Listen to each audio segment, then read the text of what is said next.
What if you died 58 times, only to wake up inside a romance novel you never even read, accused of a crime you didn't commit? This is the story of Yian, an S-class hunter turned noble villainess, fighting fate, fantasy, and a system gone rogue. This exciting and interesting story begins with the main character named Yian, who finally reached the top floor of the tower. The higher you went up the tower, the more difficult it became, and the people were damn weak, but they kept climbing. The loyal guild member who helped them get through this journey exists for both Yian and the others. But unfortunately, everyone died as expected, and only the S-class hunter remained. Our main character is the only surviving person. As the girl was about to leave the scene, she suddenly heard someone's voice behind her. Yian immediately realized who it was. So, she turned around and rudely asked how he dared to call her by her name. Yian called the man a disgusting person who steals other people's corpses. But suddenly, the girl unexpectedly receives a notification that the owner of the tower has appeared. After the horse appeared, he activated the fear embodiment skill on the 33rd floor. The monsters that appeared were determined to destroy Yian, so she began to fight. The girl remembers that if she loses, death awaits her. But she had no intention of dying. Yian activated the Dawnwave skill, realizing that she couldn't continue this cycle for much longer. Thoughts were running through her head that she should die and go back to the tower to start over. But obviously, the girl was already tired of dying every time and starting all over again. And Yian was really angry about this, because she had already been reincarnated 58 times. But now she remembered that first the owner activates the embodiment of fear. Then after the skill, the villain's lasso skill is activated. Then the tower owner activates the 99th floor's fear embodiment skill. Thus, Yian remembered the order of the attack so well that she began to dream about them. So the girl begged herself that now she would definitely win. And after that she would go home. She was so angry that she managed to hit twice as hard as before. The tower's owner finds himself wrapped in strong chains, not understanding what is happening. His face suddenly softened, and he called Yian's name as if he wanted to tell her something important. But the girl, of course, did not listen to him and simply plunged a huge sword into his body. Looking into his frightened eyes, Yian said that she had been dead for a long time. And so the main character asked the owner of the tower to get out of her life. After she pulled out the sword, she wondered for a moment if it was all over. The girl was surprised when she received a notification that the owner of the tower had been defeated. This was the condition of the epic task which the main character successfully completed. This time she decided to remember that nothing is over until it is over. The owner of the tower could not believe that he had lost to a man because for him it seemed like a humiliation. When he said that his great plan had been ruined, Yian replied that if the world state was so important, then he would definitely not die with honor. The owner suddenly fell silent, and the girl asked if this was really his plan. She asked why he was crying, explaining that they had been through everything together, and now it was time for them to say goodbye. The notice said that the Lord of Temptation forbids such speech, but in the end, the main character asked to go home quickly because her dog was waiting for her there. It was the Maltese lapdog, Kberis, who must have been waiting for her alone for a long time. The Queen of Waves and Healing reminded that when the curse was lifted, the dog would not remember that time, to which Yian said that this was what she was waiting for. The owner said he would find a way to get revenge on her, and the girl noted how stubborn he was. The main character told him that he should try to take revenge on the unoriginal owner and not on her. The owner approached her from behind and said that since she had destroyed his dream, he would destroy hers, but the girl brushed him off and said that he was already defeated, so he should stop talking this nonsense. Yian asks if he knows how many people he has killed and that he speaks of revenge as if it were some kind of whim. But the owner still did not calm down, promising her that in the next life he would definitely take revenge. The man smiled and told her that she would stay here forever. Everyone began to curse and criticize the owner of the tower, being dissatisfied and angry with his words. Since the task is completed, Yian can now leave, and they can all argue as much as they want. The evil blood lord offered the girl to make him her dog, and she was outraged. When the Lord did not agree that he was a grandfather, Yian said that she and the old man were already more than 100 years old. Eventually, the master called her to collect the rewards, and the girl realized that she could not delay any longer. But at that moment, a system alert suddenly reported an error that they were trying to fix. The girl was genuinely surprised because she did not expect to receive a new message. The system notified that Yian is currently unable to visit the quest window. The main character became furious and indignant, asking them to immediately give her the awards and return her back. The system gave a hint that an S-rank hunter becomes stronger when he is reborn. When she was offered a job where an S-rank hunter becomes an evil duchess, the girl became wary. She literally froze in place when she received the notification that the system update was complete. The next notification stated that she had successfully completed the tasks, but Yian heard that due to a system error, the rewards would be changed. It so happened that the result of the new award was her rebirth in another novel. The main character looked at the screen thoughtfully, not understanding what rebirth meant, and then the system explained to her that instead of the previous reward, she would be reborn as a heroine in a novel about an evil duchess. But obviously Yian was not happy with this arrangement, and she asked to call the management. The girl was so upset and angry that she asked again to call the author, and then she hit the system with her big sledgehammer, unable to take it anymore. In fact, Yian was in a world where an S-rank hunter becomes stronger when he reincarnates. At this moment, we are transported into the main character's past to the day of her exams. Yian prepared for the exam for 4 years and 7 months. And when she passed it, she decided to celebrate over dinner. But unfortunately, when the girl was crossing the road while talking on the phone, she was hit by a car and died. She was soon informed that she would be reincarnated into the novel she had been reading in preparation for the exam. At first, she was interested in becoming a hunter, but with the knowledge of the novel and the reincarnation, Yian was able to pass even the dungeons that others could not touch. The main character also made a deal with 3 constellations from the original establishment. Despite Yian possessing an irresistible strength, she has never been able to defeat the boss, the antagonist and final boss of the novel she found herself in. The tower owner was too powerful. He had no weaknesses whatsoever, and the incredible variety of attacks made it difficult to come up with a strategy. But the main character managed to develop a strategy after 58 reincarnations. Now Yian has changed and she asks what they should do now. And while the girl was thinking about this, the Lord of Temptation was glad to be in a familiar world.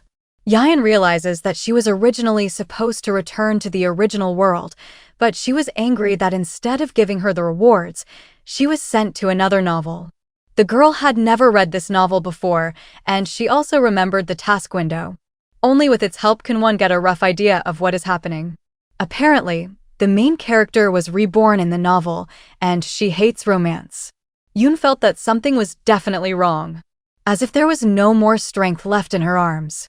In the system, she saw a patch to restore balance that she had never encountered before. The system has consistently shown only the highest level of accuracy, and everything seems to have been created so painstakingly, as if it was made especially for it. The system, which had previously been so well thought out, now began to experience failures, and Yian realized that it turned out that this reincarnation was not planned.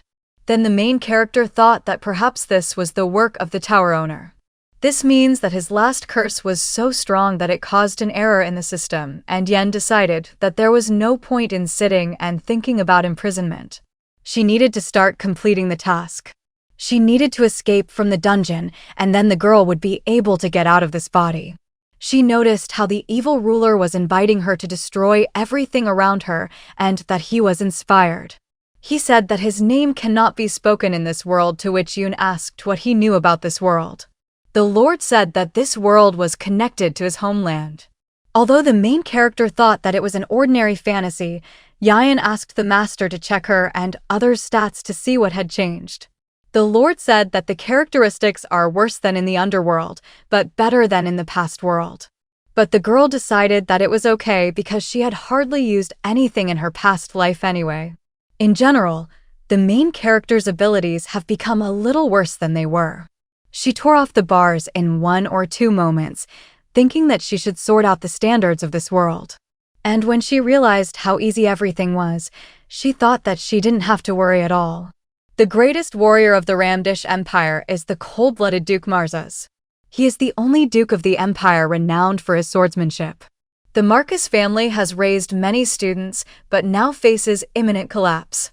The only saint in the empire and the crown prince's fiancé, Leon Karis, has disappeared on the outskirts of the Dush. The prime suspect turned out to be the empire's worst villain. Abandoned by her family, Renee Markious.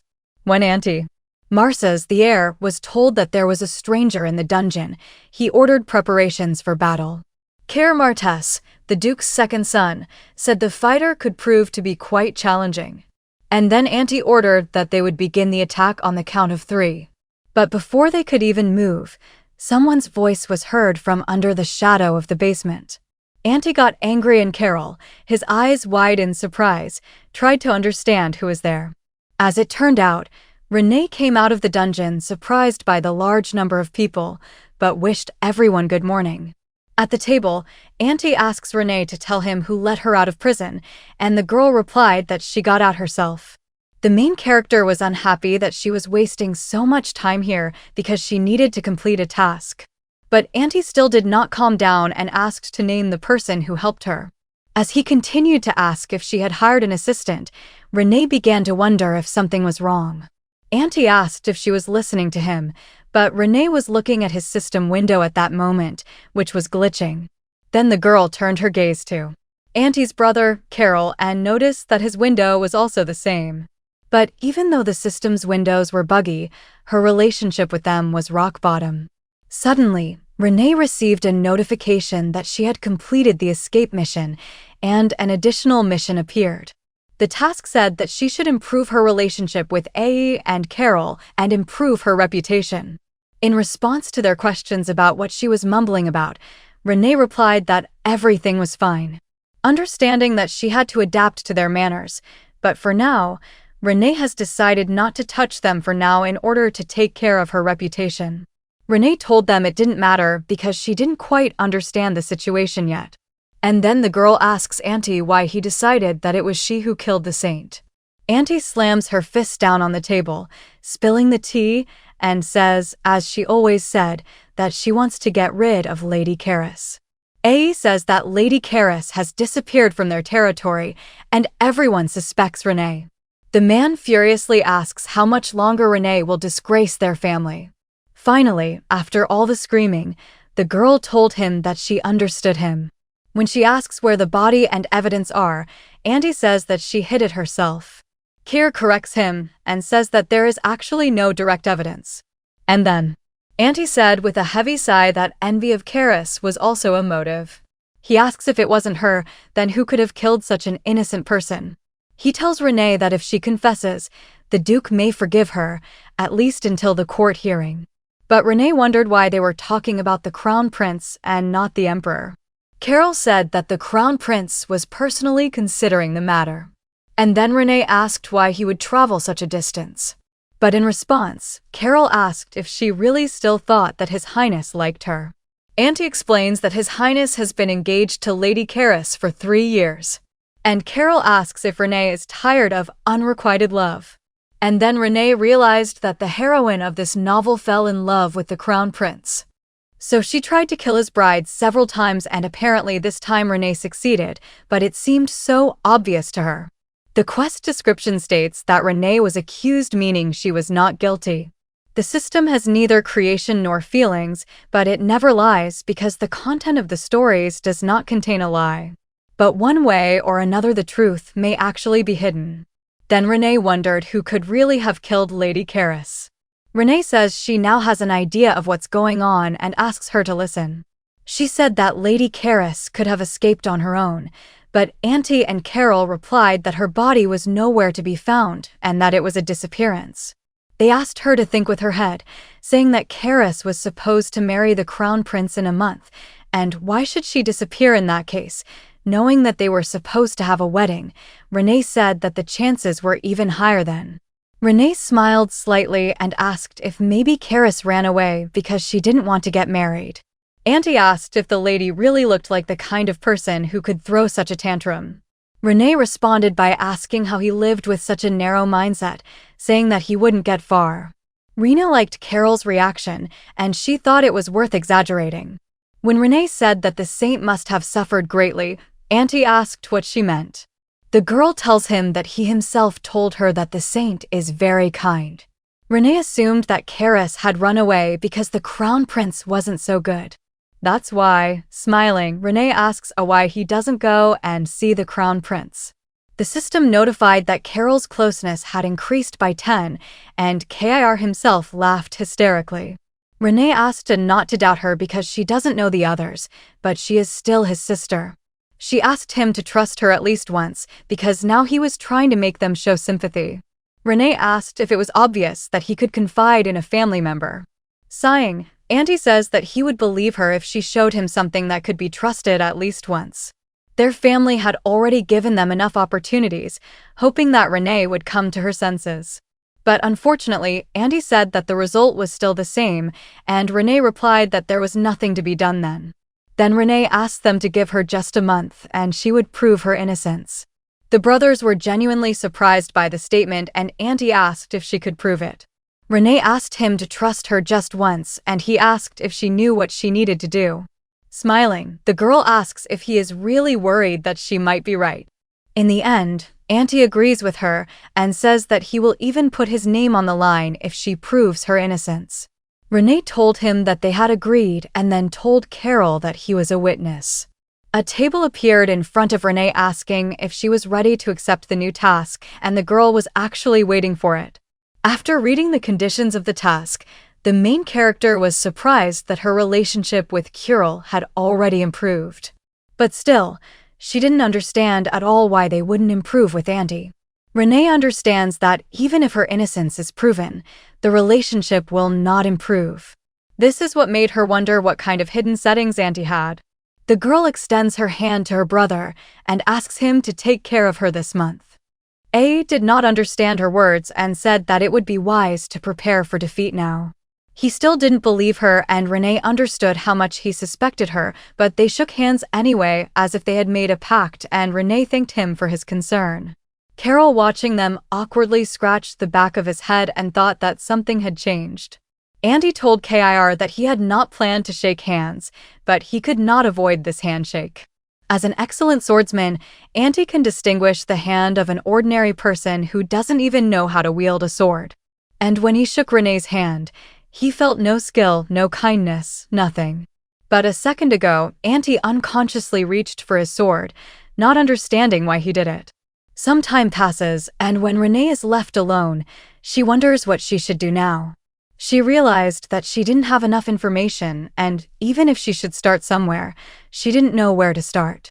She decided to start by getting a source of information because in this huge mansion, there should be at least someone who would be friendly to her. When she approached the first maids, they asked her to stop asking strange questions. The other maid also became angry and told Renee not to disgrace the Duke's name. Another maid asked not to bother her with nonsense, saying that she was busy.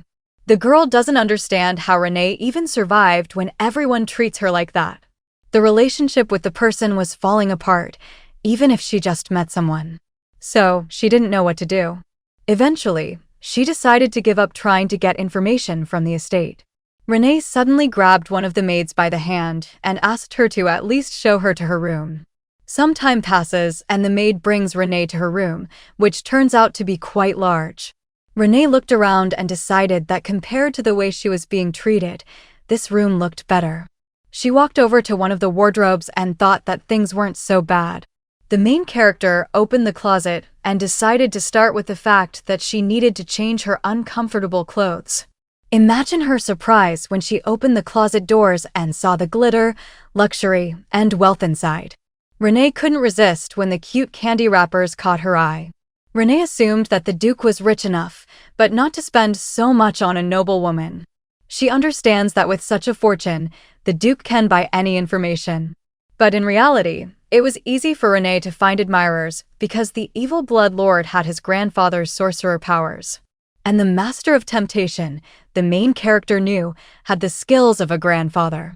But now, after balancing the stats, the combat transportation skill was activated in the midst of a battle, causing the death of her subordinate.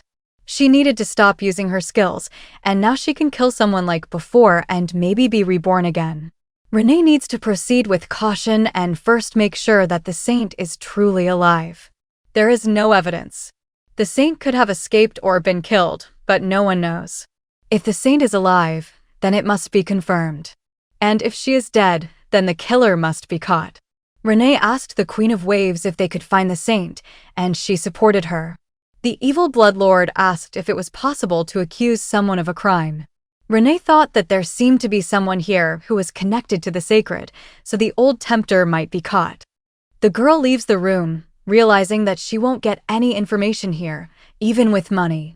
When the Wave Queen expressed her concern, Renee thought that she, an S-rank hunter, was no longer afraid of anything after the tower. The evil overlord suggested going to the place where the saint disappeared, and Renee thought it was a good idea. Renee understands that she can't give up because in this world, even nonsense can be useful. When she came to Andy's office, he asked if she had really come to get a report on what had happened. Renee replied that if he didn't want their family to be stigmatized, then yes. The man sighed heavily, thinking that she was threatening him, but still agreed to give her report, but he set one condition: that there would be security guards next to Renee the whole time. Andy looked around and stopped his gaze on one man whom he appointed as a guard. Renee said that they would still be watching her and reporting everything. So wouldn't it be easier for them to send their closest assistant? And besides this, the main character also asked to give her a carriage. Soon, Renee and her companion come to the place where the saint was last seen. According to the report, the saint disappeared while providing healing services in the slums. While Renee and the guard were looking around, the girls suddenly heard someone's voice. Priest Melson approached them and asked in a serious tone what was going on here. Renee didn't expect the priest to look exactly like that, and she wondered what that shining book in his hands was. Renee replied that she had come to find a real employee and offered to cooperate with him. The priest asked if she was claiming that someone else was to blame, to which Renee replied that it was a fact. She told them that they also had no evidence against her, and since they could not find the saint, they were unlikely to succeed in this matter.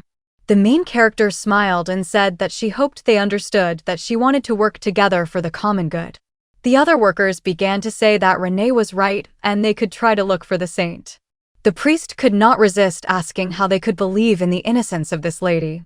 Renee chuckled to herself, immediately realizing that the priest was not good with the language. And then the girl showed that she had brought donations for those who were worried about what had happened. As soon as the priest picked up one of the boxes of jewelry, his eyes lit up at what he saw.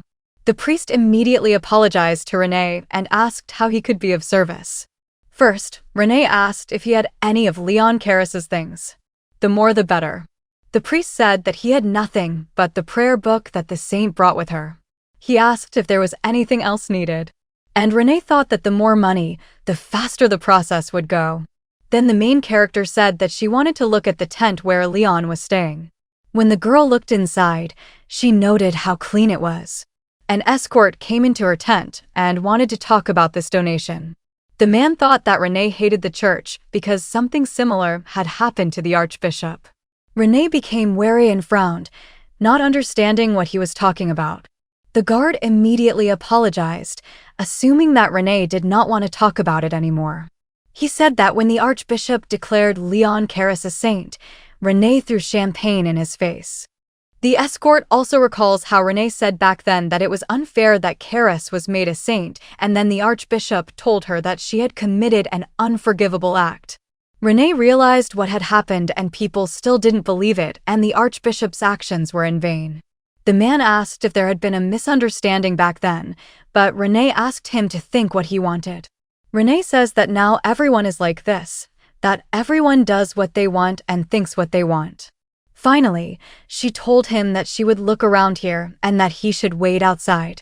In the life of the main character, even in meaningless reincarnations, there was something that she experienced several times. And she realized that this was the same thing that she would experience in the future. In this case, facts are useless because the truth is that no one wants to listen to it. Renee realized that she couldn't trust anyone. And since she was here, she was the main body. She decided that no matter how much they suspected and accused her, she would still believe Renee. Even if Renee is bad, there is nothing she can do. And if everyone thinks she is bad, then she will be bad. From this moment on, Renee Mars's heroine will never doubt herself again. The alert system indicated that the additional task had been completed. The priest spoke to one man, saying that Renee had come to prove her innocence. The man would never have thought that His Highness, the Crown Prince, would send this man. The man who was named the Mercenary King at the age of 20 is the main guild master of the Shira, one of the two sword masters of the Empire. He thought that such a person would be able to solve such a case. He asked the priest if he believed that Renee wanted to prove his innocence, and he said that he didn't quite believe it. The man then thought that the priest must have been bribed. But what seemed more surprising to him was that Renee had come all this way to prove her innocence. Looking at the papers in his hands, the man thought that Renee was rather impatient. He had heard rumors about her, that she had cut off the Vic Countess's hair, stolen medicine from the prince's carriage, and tripped up a saint. The man asked the priest to refrain from giving out any information and not to tell Renee anything. The priest tensed, and the man added that this was the Crown Prince's order. The man tells the priest that they should meet the Duke's daughter. But suddenly when he looked at the priest, he seemed to pass out and fell head first onto the table. The man is overcome with slight panic when he realizes that the priest has fainted for no reason. He didn't feel any magic, but literally the next moment, he clearly felt someone's presence behind him. The man turns around sharply and immediately fights back. He was able to recognize almost immediately that it was the energy of a dream demon. Even he, a sword master, could barely stand up to it because this power was comparable to a high-ranking demon. He wondered who could summon a demon of such a level, especially in a place where there were so many priests. The man guessed that it was a summoner, and he was definitely stronger than the Crown Prince. In a world where everything is uncertain and unstable, there is only one thing that keeps Sadine Ansarade going. What helped a child orphaned by war survive was strength. Even if he managed to create a large mercenary guild, even if he gained power and money, the thirst for power would not leave him. The only thing that could quench his thirst was the power of the Crown Prince, the strongest man on the continent. But the longer the thirst lasted, the more Sadine felt the emptiness in everything. Everyone around fell asleep, and Sadine understood that one demon could not do this. He felt that the energy was strongest in one direction, so he hurried to check there. And when he found himself in this place, he became weary, feeling that the limit had been exceeded, and he had never felt such power. Sadine thinks that this is beyond human understanding, that it is a natural disaster. Even he doesn't dare compare it to the Crown Prince, because he is someone no one dares to harm. Sadine couldn't afford to miss such a great opportunity, and he needed to find out who it was. What he achieved was not his goal, and satisfaction comes only from becoming stronger. That's why Sadine decided he wanted to get stronger before he entered the tent. When the man was inside, he asked to see the one who did all this. But literally at that very moment, he felt himself becoming sleepy.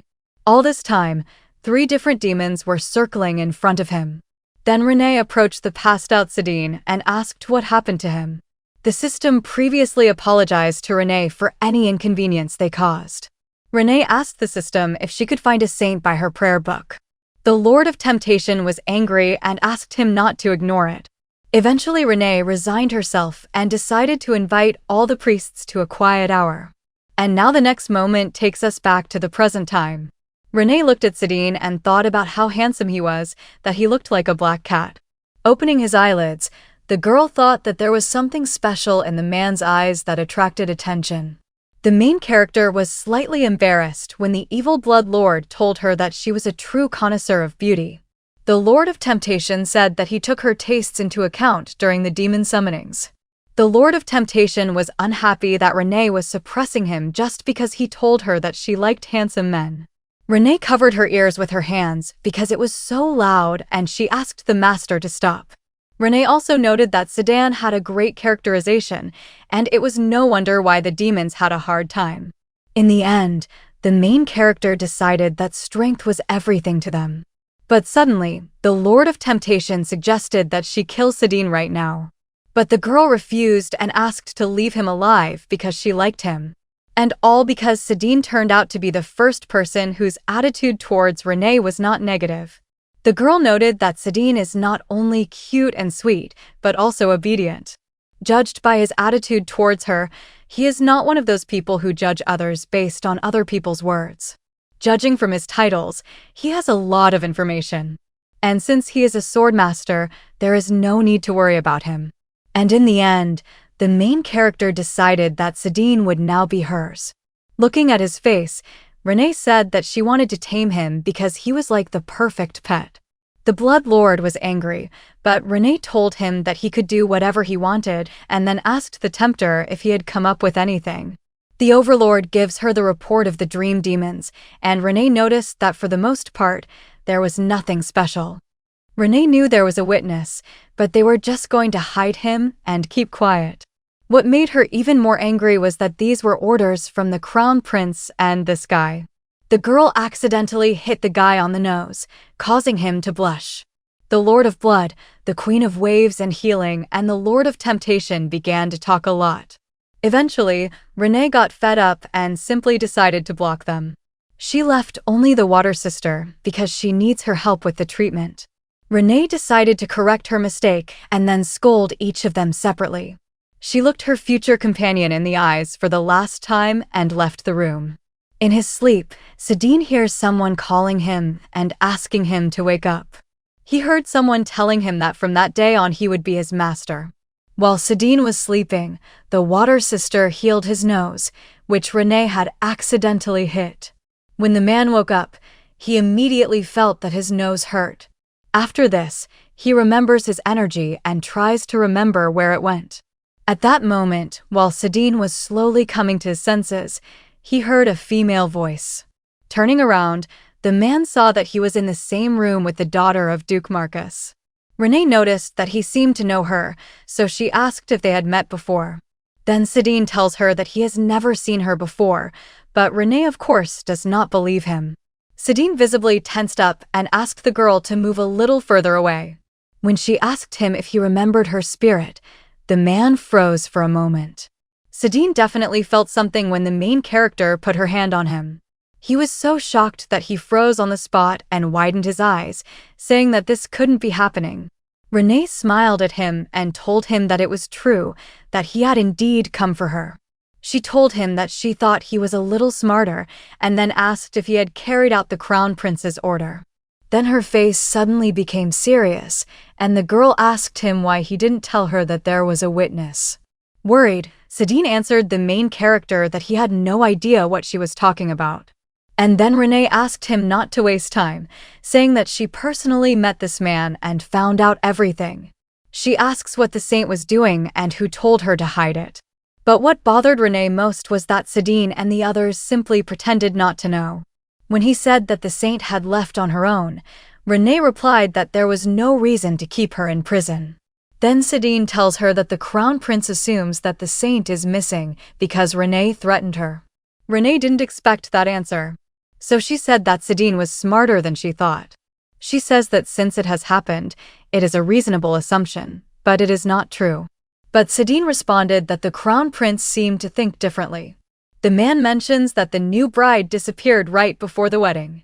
Leo, the Crown Prince, lost his trust after his fiancée disappeared, or his fiancée's reputation is just as important to him. Renee thought about it, and Sedan said that it was different from the rumors.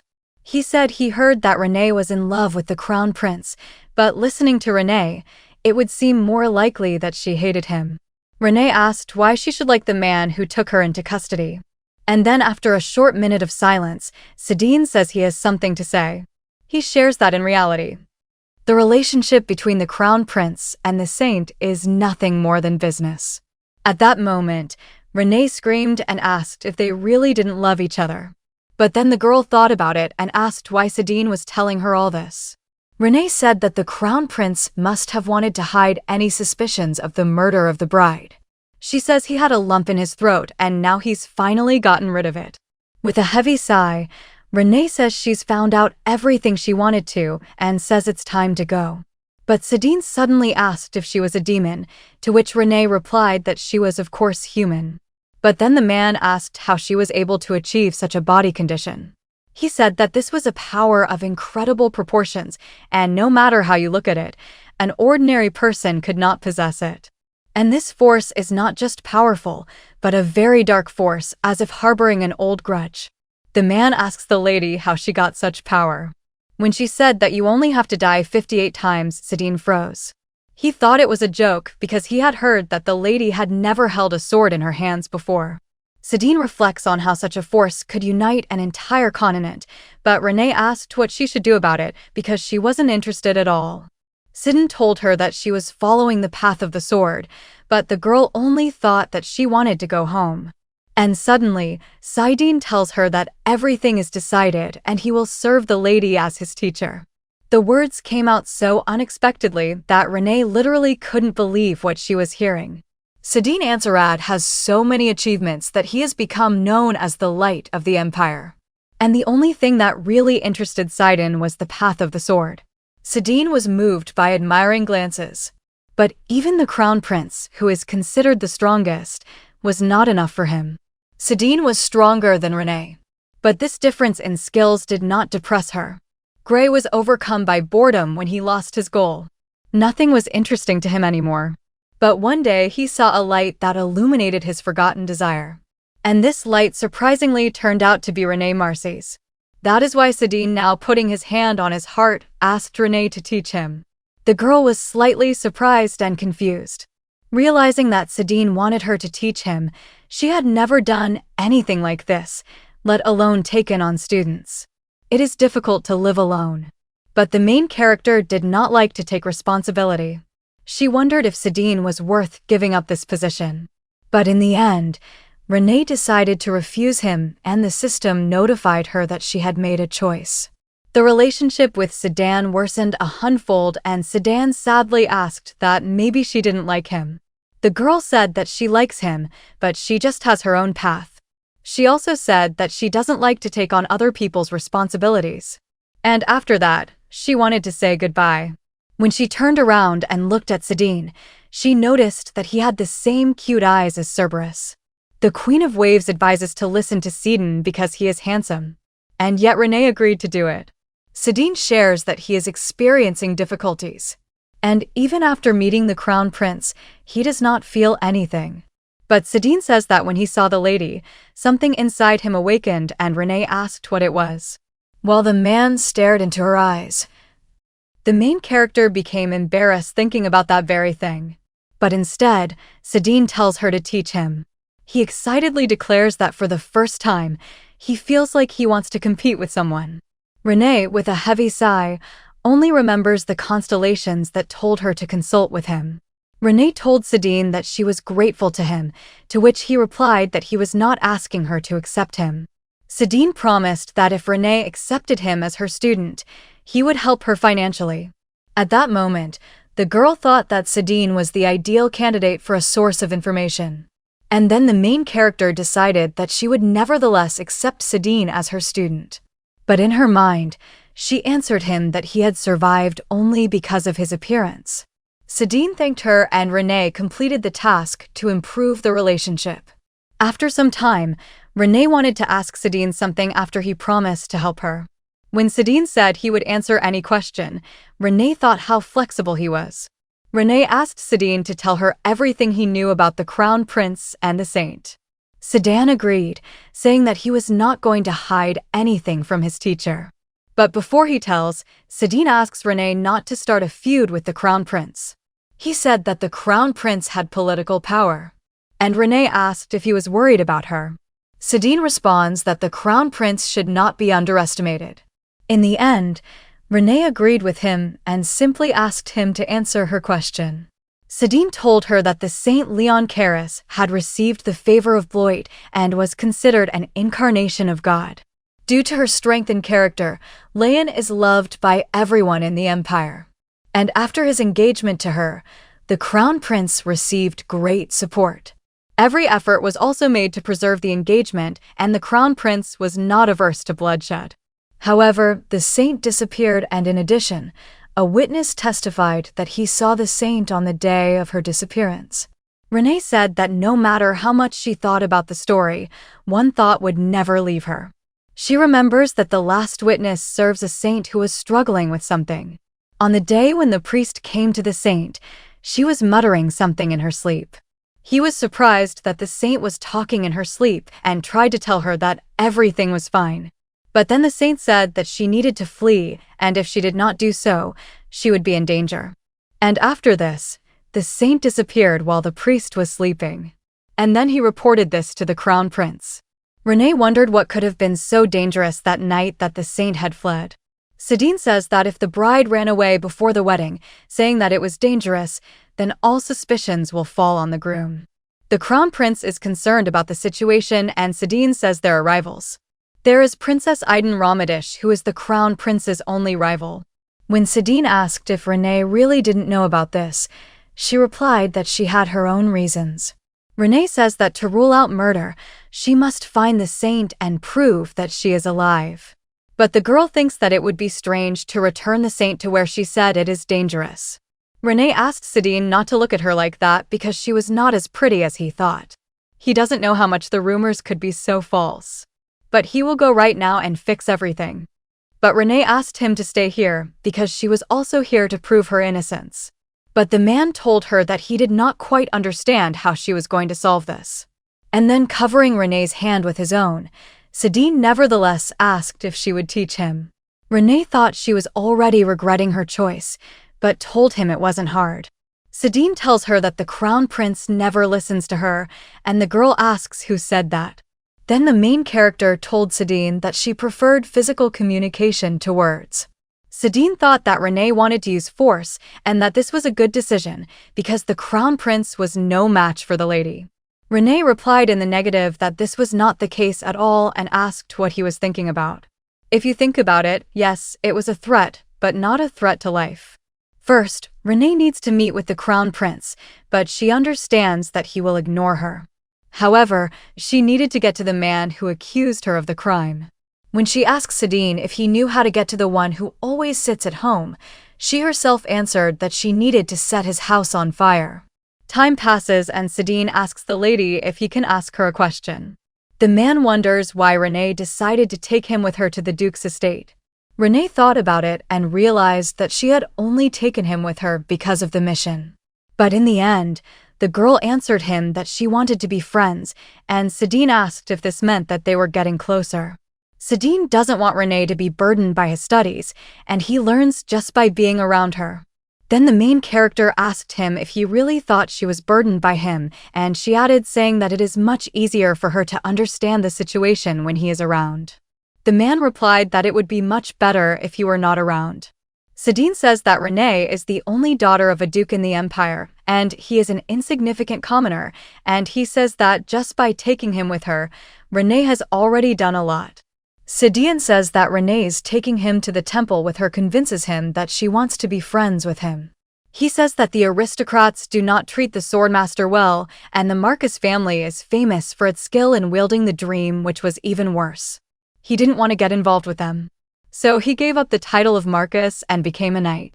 But the fact remains Renee thought that they were probably afraid that they would be in danger if Sadine got more attention.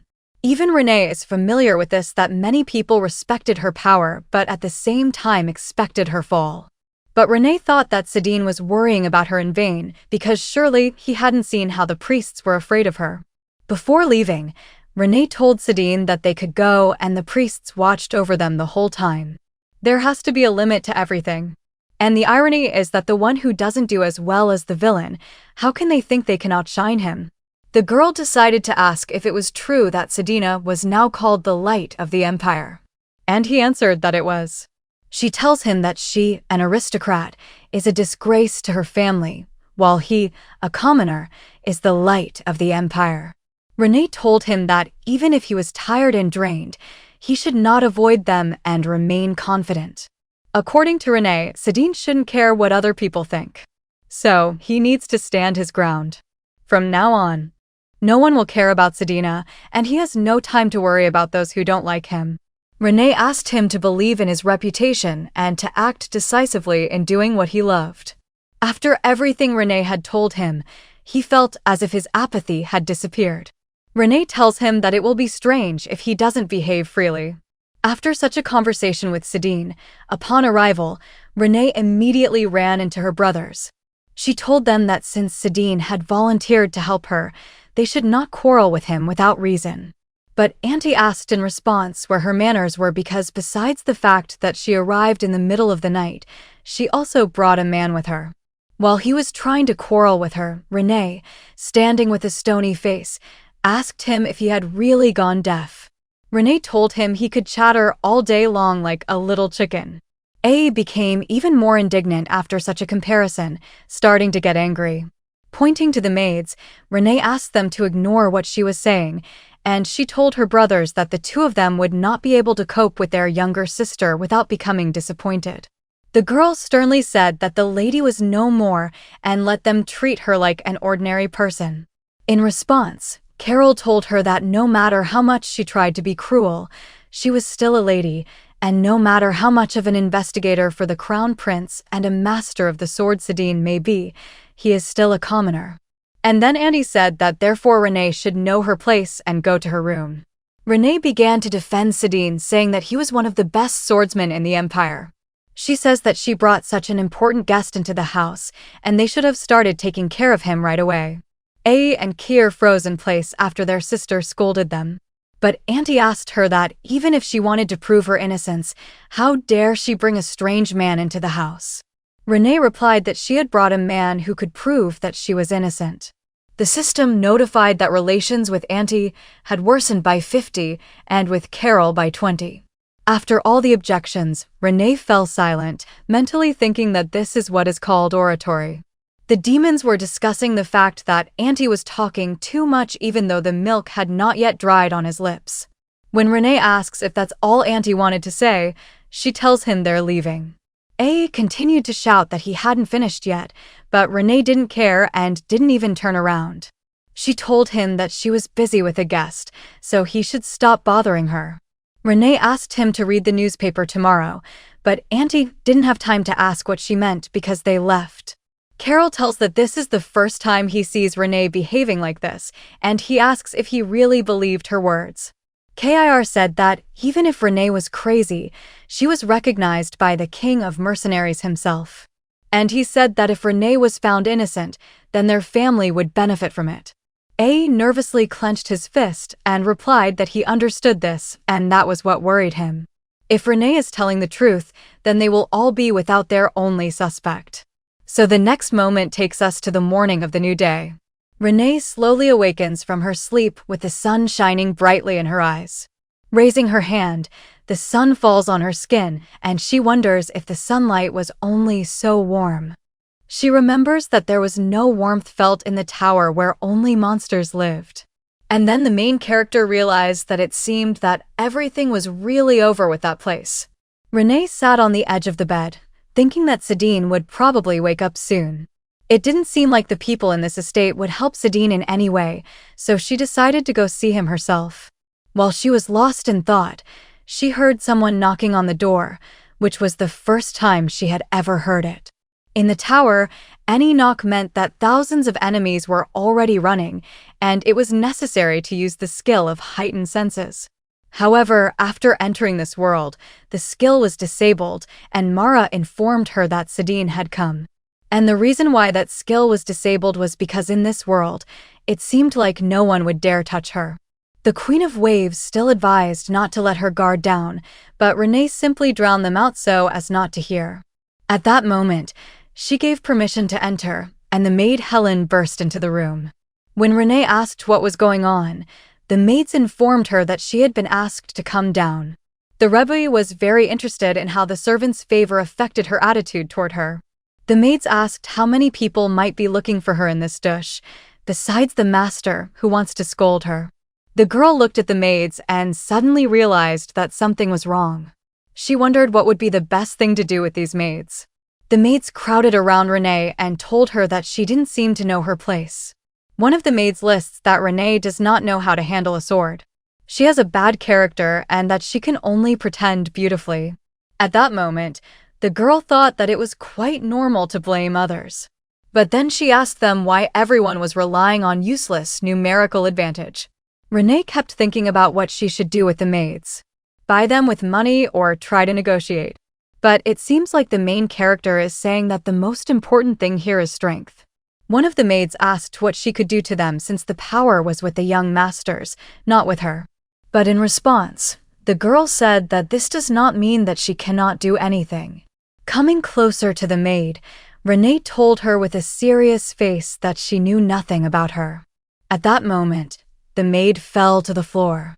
Feeling that she was short of air, the maid began to call for help and scream that she could not breathe. Renee activated Astaroth's breathing skill, the effect of which puts a person to sleep. The maid, crying on the floor, began to slowly pass out and the other maids screamed that she was dead. Renee reassured them that she was not dead, but simply sleeping. But the maids were still in a panic. One of the maids knelt down in front of Renee and began to say that she was wrong and asked him not to kill her. Yesterday, Renee talked to Sadine as if everything was fine, but in reality, she was acting that way because they had both experienced neglect. Renee asked the maids why they were so stupid, to which the evil master replied that they were all like that. The girl decided to ask why they offend the weak when they themselves are weak. But Renee immediately realized that in the end it was she who first used force. Still, the girl exhaled and decided that everything was fine and that now was just a period. Renee smiled and told the maids that thanks to them. She had no time to be upset. Renee asked where she should go, and one of the maids told her to go straight to the dining room. When she told Renee that she needed to get ready, Renee said it was okay. Renee thought that now the news would spread and the maids would no longer bother her. When Renee opened the door, she said that she was luckier here than in her past life. Looking at Sadine, who had arrived, she said that a thief cat had arrived. Sedan says he felt an eerie energy, so he decided to come here. At that moment, Renee thought that he and Carol were completely different. Suddenly, the man unexpectedly asked Renee if she was okay. She asked back why she should be wrong, asking if Sadine would also accuse her of cruelty, but he asked why he would do that. The main character told him that everyone she met here told her that it was her fault. And then Sadine asks her if he can really do this to her. Realizing that this is indeed the case, Renee tells him that she is okay. She tells him that Auntie asked her to meet. So now they will go to him. During breakfast, Auntie angrily asks Renee what the article in the newspaper is about. Renee also frowned and asked him what he wanted her to explain to him. Renee asked him what was so unclear about the article and whether he couldn't read. A wanted to object again, but Sadine asked the Duke to calm down, but A does not understand how Renee dared to spread rumors about His Majesty the Crown Prince. Renee assumed that Auntie was so emotional because he was hungry and told him to eat. Renee again says that she will prove that she is not guilty and asks if Auntie did not read the priest's testimony. A asks how one can trust this information, to which Sadine says that His Highness must have had a reason why he wanted to hide it from everyone. Auntie noted the oddity, saying that Sadine should investigate the matter on behalf of the Crown Prince. But Sadine said he was investigating on his behalf only because he needed to uncover the truth. Auntie asks what kind of investigation this is, where Sadine provides evidence of the main suspect. In response, Sadine says that Auntie is uncomfortable with the fact that he, an ordinary commoner, is providing evidence to his sister. A didn't know that Sadine and his sister were friends, and Sadine said it was okay because it wasn't true. Sadine looked at Renee and said that he was just working on it to get closer to her. The girl was noticeably embarrassed, thinking that sometimes Sadine said crazy things. And then the main character told Auntie that now it was his turn. Renee asked her brother to apologize, reminding him how rude he had been to Sad and yesterday. She reminds that Sadine is His Highness's investigator, and the fact that he is a commoner does not change anything. And then Auntie, bowing his head down, says that he was wrong when he was rude yesterday. But Sidine told him that he should apologize not to him but to someone else. Renee agreed with him and told her brother that he owed her an apology as well. When Auntie asked why, she told him that he had also been rude to her. He replied that she had also been rude to him, and Renee said that she had found a witness who would refute all the accusations. Auntie tells her that she has become a suspect because of her habitual behavior. He added that the available evidence would still be insufficient. The evil ruler says that he will turn it into splinters and that he is already preparing a cauldron for him. Then Renee told him that yes, he was right about that, but he still irritated her. Renee was already seething with anger, and Sidine, who was sitting next to her, somehow tried to calm her down. Since they had finished breakfast, the topic was closed, and Renee said that it was time to prepare for the reception of a special guest. She said that someone would be coming here soon, and the Queen of the Waves said that the guest was already on his way. A decided to ask who she invited, to which Renee replied that he himself decided to come. In other words, Renee says it's an uninvited guest, and Auntie asks her what she means. At this moment, the butler runs into the room and says that he urgently needs to say something. He runs up to conveying information. Auntie was so shocked by what he heard that he suddenly jumped up from his seat and threw his chair aside. The man opened the door in a rage and asked Renee what she had done. Renee just spread them with her hands, and Sidine asked if he was the only guest. The girl confirmed his words and told him that this guest was familiar to him. An evil overlord wonders why there are so many handsome men in this world. The master said that it seemed that Sidine now had a rival, but Renee said that was not true. But in the end, the girl and Sidine come out onto the alley in the garden, and she sees the guest. This guest turned out to be the Crown Prince of the Empire, Isher von Ramdish, who was previously loved by the real Renee. Renee greeted the Crown Prince and said that it was an honor to meet him. From the very first meeting, the main character felt that the system would connect them in the most inconvenient way. But she noticed that their relationship had deteriorated. Even though she had only said hello to him, she thought that if the Crown Prince didn't want to see her so much, then he should just drive her away. A nervously asks His Highness what brought him here, since he didn't even tell him about it. The Crown Prince suddenly grabbed Renee by the face and told her that she wasn't even trying to pretend that she had changed. The man leaned closer to her face and quietly asked her who she was. Sidine, watching all this, could hardly restrain himself from helping Renee. Suddenly, the girl unexpectedly waved away the Crown Prince's hand and asked him not to touch her without his permission. The Crown Prince asked them not to provoke each other and said that if she had something to say, then let her say it and leave. Renee had heard that was the strongest in the Empire, but he still couldn't compare to her. The Crown Prince's gaze darkened and deepened, and he told her that it didn't matter anymore. Even more angry, the Crown Prince says that he is now certain that Renee is definitely to blame for the disappearance. Renee realized that he was trying to crush her with his aura, and an ordinary person would not be able to withstand it. Standing to the side, Auntie suddenly remembers how Renee told him that he could confide in a family member. At this point, Auntie stood up in front and told His Highness that he could not put such pressure on a child who had never held a sword. Renee was genuinely surprised that Auntie decided to take her side, even though he was shaking all over with fear. The Crown Prince says, "How can he say such a thing about a man who is now just standing still?" He says that after Saint Renee disappeared, she left no trace. But now, looking at her power, everything became clear to him. The man seriously asks Renee where Leon is, to which Renee replies that it is none of her business. He doesn't want to believe her.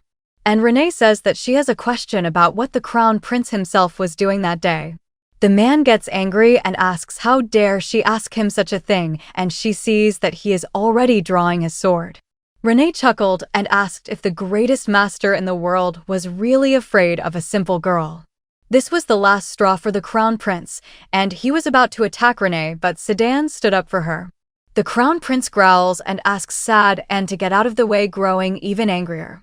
Sidine replied that he would not leave because he believed that Lady Renee was not guilty. When the Crown Prince asked if he was in league with her, Sidine replied that he was not in league with anyone. Ishur says that no one in the Empire hates Lion as much as Renee, and that Lion has disappeared from this territory. Sidine asked if Renee would do something like that when she could do something more effective with her abilities. He tells the Crown Prince that if he really wants to find the saint, they must unite. Renee was outraged that this was all Sidine said, because if he had not stopped her, she would have hit the Crown Prince. The Lord of Temptation asked if she would like to kill the Crown Prince, to which Renee replied that she would control her power. Renee tells the Crown Prince how the horse himself hid the witness and sent Renee to prison. She also says she hopes the Crown Prince understands that she did all this out of anger and has asked for forgiveness. The girl said that it seemed like their conversation would be long, so she suggested going somewhere else. After that, they all went to another place while tension was in the air. Suddenly grabbed Renee's hand and stopped her, asking what power he was talking about. Sidine turned around and Renee told him they could go for now. Stopped the Crown Prince for Renee's sake, but with such a relationship status, he won't believe her words. She replied that he didn't need to know, to which Andy said that he had the right to do so. Renee agreed with him, but then asked since when they had been so close, but she apologized to him in her mind because she didn't think he had the right to know, and then she put him to sleep. Seeing what happened, the Crown Prince asks if this is some kind of magic, and Sidine could not believe that he was able to see the lady's power in person. But Renee said that it didn't matter now and that the Crown Prince had come here to sort out the article. The Crown Prince said that this was also important. So he asked her to answer his question. When he asked if Renee had sold her soul to the devil, she said yes, and that she had also died and been reborn 58 times. The Crown Prince thought she was just joking and asked her to act more seriously. Then the man decided to ask how many types of magic she could use. He assumes that since Renee didn't bend under his pressure, she must be a good swordsman. But in response, Renee thoughtfully asked why she had to explain her abilities. In the end, the Crown Prince says that he will no longer ask questions about her abilities. But he asked why Renee hid it. Because if it was known that she was a magical swordsman, she would be treated better. And then the girl wondered if he was saying this to hint that she was being treated this way because she was weak. The strong prey on the weak and rule them according to the tempter. This world is fixated on this law of the jungle. Initially, the continent was ruled by monsters, demonic beasts that were stronger than humans and reproduced faster. But people were smarter, and the United fought back the monsters, built walls, and created a state. The monsters were driven beyond the boundaries drawn by humans and took power over the continent. And then the era of humans began. When the danger in the form of monsters disappeared, people already marked their borders and directed them at each other in the fight for the resources of the earth. The Ramdish Empire grew following the law of the strongest, that monsters must be destroyed and people must be fought. Renee knows that this empire is known as a world where rivalry reigns, a family driven mad by power, and a crown prince who is more interested in his own face than his bride. And the fact that the lady of the family was called a disgrace because of her weakness. Such is the strangeness of this world. Renee said that it was true if she had spoken about her power, she would have been given the place of the heir of mercies. She says that she could become the creator of a new kind of aristocrats and people would start taking her more seriously. But nevertheless, the main character says that she is not at all interested in what His Highness said. She saw no point in becoming the heir to the family line because it would bring even more problems. The main character never needed either power or fame. She also added that she doesn't care at all how people treat her based on her strength. Renee recalls how they ignored her, belittled her, not considering her as a human being. But as soon as Renee showed her abilities, everyone immediately began to take her more seriously. The girl said that people here speak as if they don't know anything about this world yet. Renee says she feels regret in the Crown Prince's words. But what if she had told him everything? She then asked if the Crown Prince would have become engaged to her if Renee had told him about her abilities earlier. The Crown Prince became angry, slamming his hands on the table, and Renee guessed that this seemed to be true. The Crown Prince turned to Sidine, but the girl asked him not to touch him and not to accuse him of anything. The main character reminds the Crown Prince that first of all, Sidine did not swear allegiance to him. Renee didn't care what kind of relationship the crown prince and the saint had because she needed to prove her innocence. The girl thought that she wanted to go home to seek Varys as soon as possible. But suddenly, Renee heard Sadine asking if they couldn't hurry up then. Renee stood up and asked the two of them to focus, saying that it didn't matter whether she was strong or not. Then the main character asked the crown prince to declare that she did not commit a crime, and then she would cancel the article. The easiest way to get yourself off the hook for murder is to use someone who has more respect than Renee. The crown prince asks if she is truly innocent, and Renee says that she wants to ask him the same thing. The crown prince asks why he would kill Yian if she is his bride and future empress. And then Renee, smiling, says that the reason is that Leon actually wanted to leave the crown prince. She understands why the crown prince suspects her because the real Renee did something wrong. Having proven her innocence, Renee must shift all attention from herself to the crown prince. Now Renee will study everything carefully to understand whether the crown prince is really innocent. The crown prince said he didn't know where she heard it, but it was complete nonsense. To which Renee asked who knew.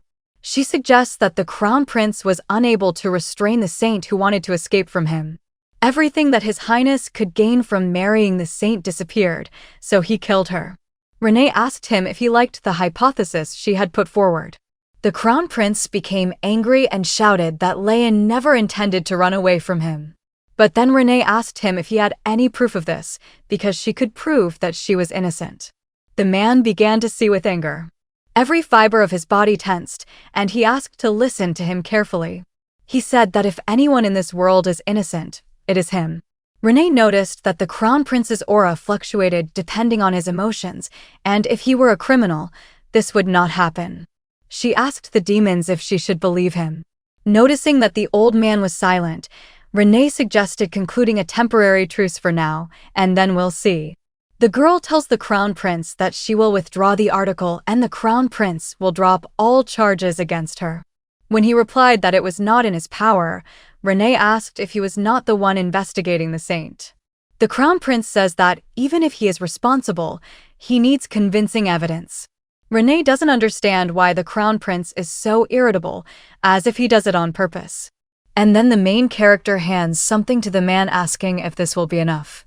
She hands him a piece of paper and says that this is the place where the saint was last seen. Renee asks if there is enough proof that the saint is still alive. The reason Renee is accused of murder is because the saint disappeared in the territory of Markious.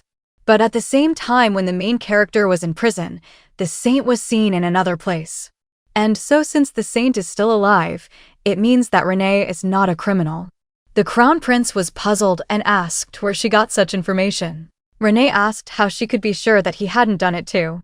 The girl says that if she wanted to kill the saint, she would have been dead long ago. The main character reminds the crown prince that he himself is aware of her abilities. And after this, the girl holding out her hand to him asks whether the crown prince agrees to cooperate. The crown prince just covered his face with his hands, ignoring her question, and Renee thought what a rude man he was. Renee decided that they had reached an agreement and said that they needed to prepare for departure, which would take place in 2 hours. Renee warned the crown prince that if he disappeared during this time, she would tell the princess everything. At that moment, Sadine approached Renee and said that he wanted to distract her for a minute. Sadine took Renee by the hand and she asked what he was doing, to which the man replied that she had just held His Highness's hand.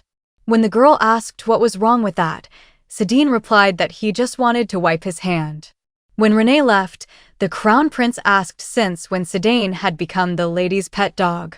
He tells Sadine that he doesn't know what she told him there, but he suddenly changed his attitude, which he will later regret. But Sadine said that he would regret it only if he continued to serve His Highness. He told the crown prince that the lady was very different from him, and it was humiliating that he compared them. The crown prince said that this sounded very disrespectful, to which Sadine replied that the lady would have reacted the same way. His Highness noted that there was a hidden meaning in Sadine's words, but he replied that he had imagined it. After this, Sadine also left, telling the crown prince to prepare for departure. As they were leaving, the crown prince asked Renee if everything was okay, and she wondered what he meant. When he said she had left the territory of Marcy's, Renee asked what could be wrong. The man reminded that everyone knows perfectly well that Renee does not leave the territory except for banquets. But Renee said that you can't spend your whole life in one place. When the Crown Prince said he had not heard her say that, Renee replied that it was not surprising because he knew nothing about her. But the main character also doesn't know anything about Renee because she has many hidden sides. His Highness says he has never noticed Renee wearing such things before. In response, the girl said that she never wore anything but dresses, but in fact, the main character prefers other clothes which are more comfortable. She felt a little awkward about changing Renee's tastes because lately she had only been wearing dresses. When the Crown Prince asked why she had never dressed like that before, the girl was surprised. And then the girl decides to tell him that she no longer loves him as she did before. The man visibly tensed up and Renee asked if he really thought she would always be on his side. She adds that once this is over, she won't see him again, so he shouldn't worry. She promised that she would never love the Crown Prince again and would pretend that she had never loved him at all. The Crown Prince decides to ask what Renee will do then, and she asks him what he means. The man thinks that Renee wants to cling to someone else like he does. When the Crown Prince said that she would cling to Sidine, the girl was puzzled, telling that Sidine is a good knight. The Crown Prince says how he saw him plowing around Renee. Renee was extremely irritated by this opinion. So she asked the Crown Prince to go about his own life. At this moment, Renee's horse accidentally lost control, causing the girl to almost go off the road. At that moment, the girl noticed that someone had settled down next to her, and when she turned around, she saw Sidine. The man warns the main character that they should arrive in a couple of hours. The girl said irritably that they were driving too slowly and Sidine apologized for this. But Renee said that the one who should apologize was the Crown Prince, who was dragging knights along with him and was slow. Sidine asked what she meant by saying that the longer they drove, the more unclear it became. But the girl suddenly asked, as if to herself, why she liked the Crown Prince at all. She reflects that she should definitely avoid such people now. Sidine suddenly declared that if Renee only gave him the order, he would immediately get rid of His Highness. But Renee replied with a heavy sigh that if she had wanted to, she would have removed it herself long ago. But she asked if it was okay to say that since it sounded like a conspiracy, and Sidine said that he served her, not the Crown Prince. In the end, Renee told him to just keep it in mind and drove off ahead. When Sidine asked if she was okay, Renee told him that he seemed more agitated than usual. But then she herself said that perhaps she was just imagining things and answered Sidine that she was fine. Renee activated her blessing skill and her horse galloped forward. In fact, Sidine was right that Renee was worried, but she just didn't show it. The main task has already appeared a long time ago, and soon the special task will be completed. She remembers how she carried out a special task that would allow her to return to the original world. And the only task that can send the main character back is an epic task. Maybe the genre is different now, or you need to complete a preliminary task first. Just in case, Renee tries harder. But no matter how much the girl complains, the system still does not respond to her. The Wave Queen suggested that there was currently an error in the system that would be corrected after the task was completed. The demons offered her various advice, but Renee said she would refrain from them, thinking that it would only make the situation worse. The evil master advised her to think less and not worry. And Renee understands that he is right. But one way or another, the girl just couldn't stop thinking about it. Raising her gaze to the sky, the main character wondered if she could get stuck here forever. The note that Renee had had a message about where the saint had been seen, and it was a simple, ordinary place. One of the knights informs His Highness that he has caught the one who took the saint. Renee realized that if it weren't for the prince's men swarming everywhere, they could find the saint. Now the girl realized that all this was just a waste of time. The captured man grunts and introduces himself to His Highness as Derek. The Crown Prince told him that if he did not want his name on the tombstone, he had better tell the truth. The man admits that the saint did indeed stay with them. But if they hadn't shown him the leaflet, he would never have realized that she was a saint. When the Crown Prince asked why Leon had come to him, He said that he had invited her to stay the night. The man didn't have time to say anything after that because Renee asked him to take them to his house. When the man asked her puzzled what she meant, Renee wondered what was so surprising about that. The girl explained to him that they in any case first needed to check everything. And when the man pointed in the direction to go, Renee was surprised, asking if this was really his house. The heroine was genuinely surprised that a saint came and went to this luxurious place. The Lord of Temptation said that it was quite nice here, and the evil lord offered to take this estate for himself. Renee realized that the demons were talking nonsense once again, so she didn't listen to them. Renee asked Sadine if he smelled anything strange. The man was worried that it was him smelling, but the girl said that he still smelled like lavender. She told him that there was a suspicious smell coming from the house. And after that, the main character took off, running in the direction from which the smell was coming. As she ran through the corridors with the Crown Prince and Sadine following her, the smell became clearer and clearer. The girl ran around to different places trying to figure out where the place was from where she could smell the smell. And eventually, the smell leads her to a place where there was a large door. When the girl approached the door, Sadine asked what she found there. The Crown Prince asked her to act arbitrarily, and Renee asked her to come here because there was something here. As they got closer, each of their expressions changed because there was a corpse inside the room. Soon, knights were posted around this room guarding this area. While the Crown Prince was examining the corpse, the captured man said that it was not him and that he did not know about it. Sadine noticed that smoke was still coming from the ashes, as if it had happened not so long ago. Renee, after thinking about it, came to the conclusion that the corpse had been burning while they were wandering around the village. And then the girl realized that if Ishur had not brought the knights and if Renee had acted alone, she would have been able to save this man. The demons say that the task could have become even more confusing. But in any case, it is not Renee's fault. Renee doesn't know what will happen with the mission, but it still costs a human life.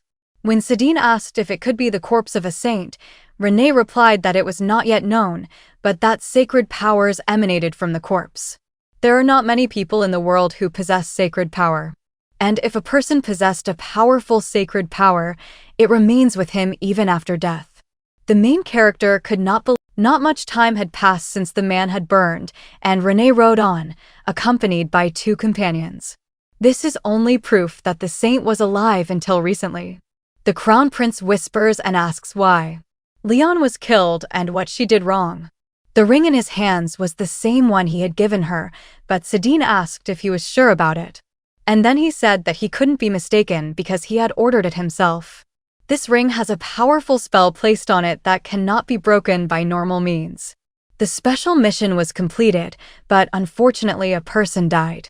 The Queen of the Waves tried to console Renee somehow, but the girl said that everything was fine.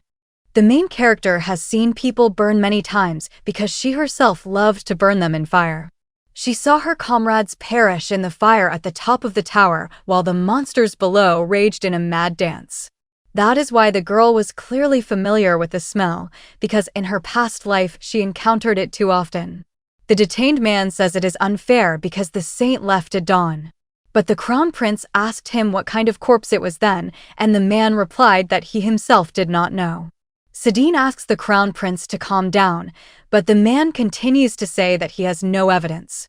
As a result, His Highness became angry and abruptly threw the man aside. After the man fell to the floor, the Crown Prince asked him what time the saint had left. Then the man declares that the saint did not say a word to him and that he is telling the pure truth. Renee asked Sadine to step outside for a moment because she wanted to conduct the interrogation in person. With a snap of her fingers, Renee put Derek into some kind of hypnosis, telling him that from that moment on, he would only tell the truth. Velar's whisper skill has been activated, which puts the subject into a state of hypnosis. This skill is handy, but there are risks if you choose the wrong target, so it shouldn't be used by someone like the girl asked Derek to tell her when he last saw the saint, and he said that he saw darkness. While Renee thought that this skill would work on him, Derry said that he saw strong hatred. Suddenly, The man says that he does not feel the sacred powers and does not see the saints. And then Dereric declares that he sees not a sacred power, but a demonic one. Renee thought about it. She already knew perfectly well that the saint could not have suffered at the hands of demons alone. But judging by the fact that the criminal used the power of suggestion, he definitely has power. Then the main character wondered what the criminal had in mind to do such a thing. The healing wave queen suddenly raised her hand and Renee asked her what was wrong. The Queen of Waves stated that the Crown Prince is trying to get rid of the evidence right now. After this news, the girl immediately ran to his office and burst inside. She told His Highness that he must have something to say to her, but he only asked what she meant. Renee shouted to him that he had found the saint's suicide note. When he asked if she had a secret connection with the knights, Renee replied that she simply had good intuition. But the man replied that he did not think her behavior was just simple intuition. He smiled and said that Renee was definitely either in cahoots with the knights or she was following him. But Renee smiled back and asked what was wrong with that since he would have done the same thing. But then the Crown Prince declared that he was not in her place and the girl only hissed in response. Isher says he didn't show the note for her own safety, but Renee asks what kind of nonsense it is, but the Crown Prince said he would see if Renee could remain as calm when she read the note. Leon writes that her life was doomed by tragedy, and she could not tell anything because of her duties for the sake of the Empire. Renee reads how the saint wrote that she could not stand it anymore. Leon writes that it is a fake engagement to a man who does not love her and the one who tried to kill her because of this engagement. Both of these facts tormented Leon for a long time, but she was able to forgive them both. No matter how much they tormented her, she could happily say that she loved them and all because there is someone she could not forgive. But she herself dragged herself into this situation. After reading the note, Renee realized that this was the end and told the Crown Prince that she was now in the same boat with him. When the girl said that the boat was sinking, the Crown Prince asked what she meant. Renee screamed that if this note was found out, it would be the end of both of them and her mission too. If you fail a few additional tasks, nothing will happen to Renee. But she is afraid to imagine what will happen after failing the main task. Moreover, the reward is a book for which Renee tried so hard and went through so much trouble. The Crown Prince said that if she kept her mouth shut, no one would know, adding that Leon could not do such a thing. Renee agreed with this, saying that someone else had set it up, but she asked if he didn't sense danger. He says he won't make any statements until the body's identity is confirmed. Renee asked him to bet whether rumors would spread about the note or not. Isher was surprised that she offered him a bet, and Renee said that he was the only one who didn't understand anything. The girl explains to the Crown Prince that this is a trap to make them accomplices. She asked him if he really thought everything would be according to his will if he hid the note. Renee said it wouldn't be long before the entire empire knew what was written in the note. That is why the main character offered him a bet to test her knights. The Crown Prince accepted her bet and said that if he won, Renee would do as he said. But now Renee asked him to do as she said and said that his favorite knights were already there. When the knights arrived, they reported that throughout the empire, everyone was talking about the note. The knights looked at Renee with distrust. His reputation fell and the people of the empire suspected Renee of murder. If you think Yian's journey ends here, you're dead wrong. Reborn as the villainous Renee, she's just getting started. Next time, secrets unravel, power awakens, and betrayal strikes deep. Don't miss part 2 of this reincarnation fantasy, where survival means rewriting fate itself. If you enjoyed this episode, don't forget to like the video, subscribe to the channel, and hit that bell icon so you never miss the next chapter in Renee's journey. Drop your thoughts in the comments. Who do you think is the real villain here? Thanks for watching Shophie Recap, where stories come to life, one chapter at a time.